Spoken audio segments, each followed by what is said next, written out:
अध्यात्माची पंढरी म्हणून नाशिक जिल्ह्यात नावाजलेल्या पंचगावात गेल्या 6 दिवसांपासून म्हणजे 13 तारखेपासून अखंड हरिनाम सप्ताहाला उत्साहात सुरुवात झाली। 13 ते 20 ऑगस्ट दरम्यान पंचगावातील मारुती मंदिराच्या सभामंडपात या सप्ताह सोहळ्यानिमित्त विविध आध्यात्मिक धार्मिक सोहळे मोठ्या उत्साहात आणि भक्तिभावात पार पडले। गेल्या 35 वर्षांपासून ही परंपरा अविरतपणे सुरू आहे। हा सोहळा मोठ्या आनंदात आणि भक्तिभावात पार पाडावा यासाठी पंचकचे ग्रामस्थ, वारकरी, भजनी मंडळ तसंच युवा वर्ग अहोरात्र मेहनत घेत आहे। या सोहळ्याच्या 6व्या दिवशी हरिभक्त परायण नवनाथ महाराज थेटे गिरनारेकर यांच्या सुश्राव्य हरिकीर्तनाचं आयोजन करण्यात आलं होतं। अंधश्रद्धा, भक्ती आणि संस्कार अशा वेगवेगळ्या विषयांवर त्यांनी उपस्थित श्रोत्यांना मंत्रमुग्ध केला। देवाच्या चरणावर समर्पित करा। जर चित्त देवाच्या समर्पित केलं नाही, बाकीचं कितीही परमार्थ केला तरी उपयोग होणार नाही। पंढरपूरच्या वारीमध्ये बरेच लोक जातात। वारीत जाणाऱ्याचं लक्ष घराकडे असतं, मी सोडून। कोणी असं गैरसमज करू नका, पण वारी जाणाऱ्याचं अंतःकरण, चित्त हे घराकडे असतं आणि जो घरी बसलाय त्याचं चित्त आमचे दादा आता नगरला असतील, आमच्या आपल्या गावाला असतील। मला सांगा, खरा परमार्थ कोणाचा? एखादा जर सारखा फोन जर केला, घरी फोन जर लागला नाही आणि तिसऱ्यांदा जर पत्नीने विचारला, यांना जर फोन केला, का फोन करीत होतो, कुठे गेली होती? ती बोलली दवाखान्यात गेली, तब्येत पण येऊ का घरी, कशाला मारायला चालला? चित्त नाम जपत आहे वै खरी आणि चित्त धावे विषयावरी। विठाला विठाला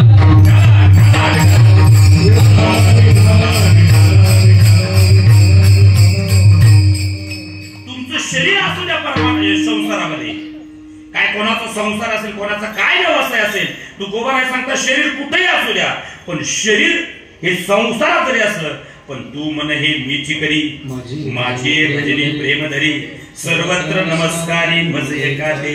आपलं तसं घडत नाही। आपलं नामचिंतन होतंय, पण गाडीचे ब्रेक फेल झाले का? मग तुमचं काय? त्या मोबाईलमुळे सगळे संपले जातात।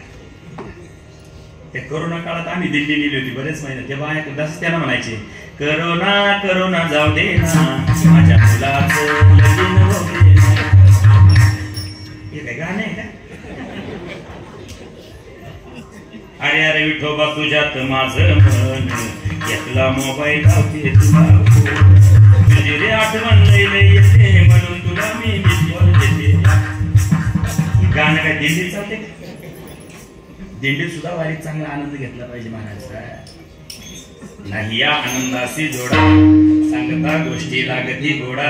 मागच्या वर्षी एक दिंडीत आला आणि ते एक चाल म्हणायचा, जोरात उड्या मारा म्हणायचा। उडी गायक मंडळी तुला माहिती, असा उड्या मारायचा, कसा मला टाकून गेला राम, म्हणला प्रभू रामचंद्र वनवासाला गेल्यावर दशरथ त्या उड्या मारित असले, त्याला चाल हीच, कसा मला टाकून गेला राम, कसा मला सोडून गेला।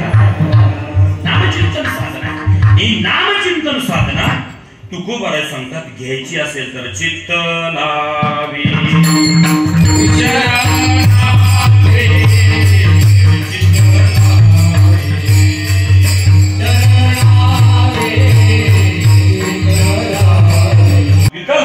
आणि जिनं ते कलिंगड खालं तिचं नाव म्हणतात। तेव्हा एकच होती, आता घराघरात झाली। मंथरेनं कलिंगड खाल्लं, विकल्प निर्माण झाला, म्हणून राम राज्य बरोबर झालं। इथून पुढे कलिंगड उपसरा झालं। पण तुम्ही पंचकची लोक हुशार आहे, माझं नाव बदलून ठेवलं, त्याचं नाव टरबूज। टरबूज खातात तुम्ही? मनातलं पाप सुद्धा ज्याच्या जवळ दिलं जातं त्याचं नाव आहे परमात्मा। विठाला काही लोक मनाने धावतात, काही बुद्धीने धावतात आणि काही शरीराने सुद्धा। आतापर्यंत किती पळाले तरी जीवनामध्ये जी समाधान, शांती ती कोणाला प्राप्त झाली? बाकी ऐकून ठेवा, कोणी सुखी नाही बरं का, एकच सुखी, निर्लज्ज। असंच म्हणावं लागेल त्याला। आतापर्यंत कितीही प्रयत्न केला, पण महाराज आमच्या जीवनामध्ये समाधान का प्राप्त होत नाही?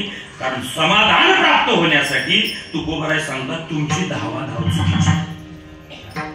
एक जण शिबेसून बसला, नांदूर नाक्यापर्यंत त्यानं सांगितलं. नांदूर नाक्याहून सरळ एक गाडी जाते. तिथून जर तुम्ही दक्षिणेला जर गेले तर पंचगाव येईल. तो तिथं उतरला आणि पूर्वेला चालायला लागला. पंचक येईल का? तुम्हाला सोनं जर घ्यायचं असेल तर बैलाच्या बाजारात मिळेल का? कुठं मिळेल? माझी भाषा कळते ना तुम्हाला? हा, नाही तर मी आहे खेड्यातला माणूस. काय झालं, त्या आळंदीचे लोक मागच्या महिन्यात आमच्या घरी आले आणि उन्हाळा होता मागचा, म्हणजे 1-2 महिने झाले. उन्हाळ्याच्या दिवसात आले आणि ते म्हणजे मला बाहेर झोपू का? फार छान वारा आहे. मग हरकत नाही, पण मला जागा बदलले तर झोप येत नाही. ते बाहेर झोपले आणि झोपता झोपता माझे वडील म्हणले, अरे त्यांना कशाला बाहेर झोपले? तो पहाटे पहाटे कळंगण येते म्हणले. सकाळी 5 वाजता उठलो. म्हणलं रामकृष्ण आले. म्हणजे रामकृष्ण आले. कशाची झोप? म्हणजे मरायची झोप. काय झालं तुमचं? तुमचे वडील रात्री सांगून गेले पहाटे पहाटे कळंगण येते आणि रात्रीपासून वाट पाहतोय कळंगण इकडून येते. कळंगण आता आपल्याकडे कळंगण म्हणजे काय? जो गारवा येतो त्याला काय म्हणतो आपण?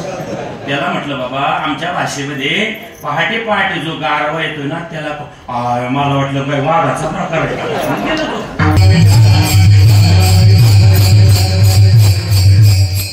योग्य दिशेनं जर जीवाने धावाधाव केली तर तुकोबाराय सांगतात त्याला निश्चित फळ प्राप्त होऊ शकते. ऐकून ठेवा.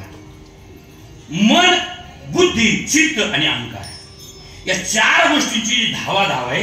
याला चतुष्ट अंतकरण म्हणतात आणि त्या अंतकरणापैकी तुकोबाराय सांगतात बाबांनो इतकी जीवनामध्ये धावाधाव आहे पण चेहऱ्यावर काही आनंद दिसत नाही. महाराज तुमच्या चेहऱ्यावर इतका आनंद का? महाराज म्हणतात मी शरीर काय करतंय याच्याशी मला काही घेणं देणं. ऐकून ठेवा. तुम्ही घरून सगळे काढे लावून आले. कोणाच्या भरोशावर? कुलपाच्या. काय म्हणले? देवाच्या. तिकडे काल रामनगरला बेरवाडीला कीर्तनाला गेलो. म्हणजे तिकडे चोर येतात. म्हणजे मला सांगा चोर कडी वाजवून दगड फेकून चोर जाईल का? हे काय कोण कशावरून नाही? म्हणजे तो म्हणतोय म्हणून मी म्हणतो, तो म्हणतोय म्हणून मी म्हणतो. अजून काही चोर कोणा तिकडे सापडले? याला गतानुगतिक म्हणतात बरं का. त्या पंढरपूरच्या प्रदक्षिणेच्या वारीत तुम्ही गेले ना महाराज मंडळी, मी थोडा आगाव महाराज आहे.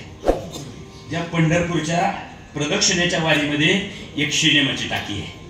मी सहज त्या बाकीच्या लोकांना म्हणलं लोकांची मजा पाहिजे का? मी गेलो आणि तिथे त्या नटीच्या पाया मोठं पोस्टर लावलेलं आहे. नटीच्या पाया पडलो. मी बाजूला जाऊन उभं राहिलो. जो तो आला. सगळीची सगळी लोक पाया पडत होते. मी एकाला विचारलं तुम्ही का पाया पडले? म्हणलं तो पडलाय म्हणून.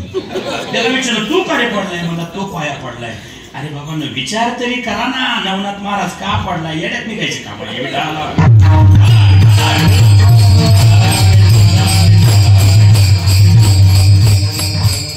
गतानुगतिक म्हणतात. ते लिंगूरच्या करता का तुम्ही? का बरं? मी 5 लिंगूरची केली पण सोसायटी काही नीट झाली नाही. म्हणतात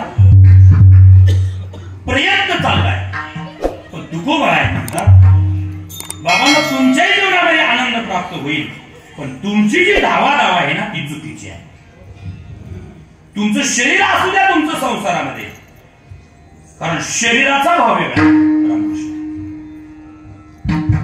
शरीराचा भाव वेगळा आणि अंतकरणाचा भाव वेगळा. इकडे बघा.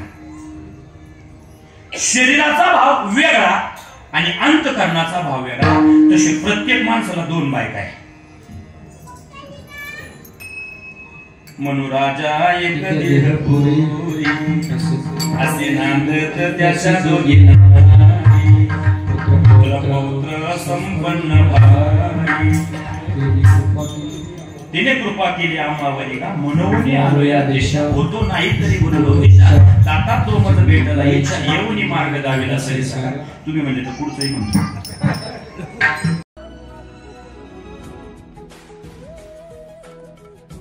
दररोज सायंकाळी 7 ते 9 दरम्यान होत असलेल्या या संकीर्तन सोहळ्याचा पंचक्रोशीतील भाविक मोठ्या संख्येनं लाभ घेत आहेत. हा सोहळा यशस्वी करण्यासाठी माजी नगरसेवक सुनील बोराडे, शंकर बोराडे, वसंत बोराडे, नंदकिशोर बोराडे, भाऊसाहेब बोराडे, कैलास बोराडे, सोमनाथ बोराडे, मधुकर शेलार, दिलीप बोराडे, गणपत बोराडे, सुनीताताई लोखंडे, जगनतात्या बोराडे, केतन बोराडे, दर्शन बोराडे, प्रसाद बोराडे, दत्तू बोराडे, बाळासाहेब डेरले, सचिन बोराडे, राहुल बोराडे, सुखदेव घायाळ, अशोक उफाडे आदींसह महिला भजनी मंडळ तसेच ग्रामस्थ हा सोहळा यशस्वी करण्यासाठी प्रयत्नशील आहेत. नितीन बोराडे, गरजा महाराष्ट्र टीव्ही, पंचक.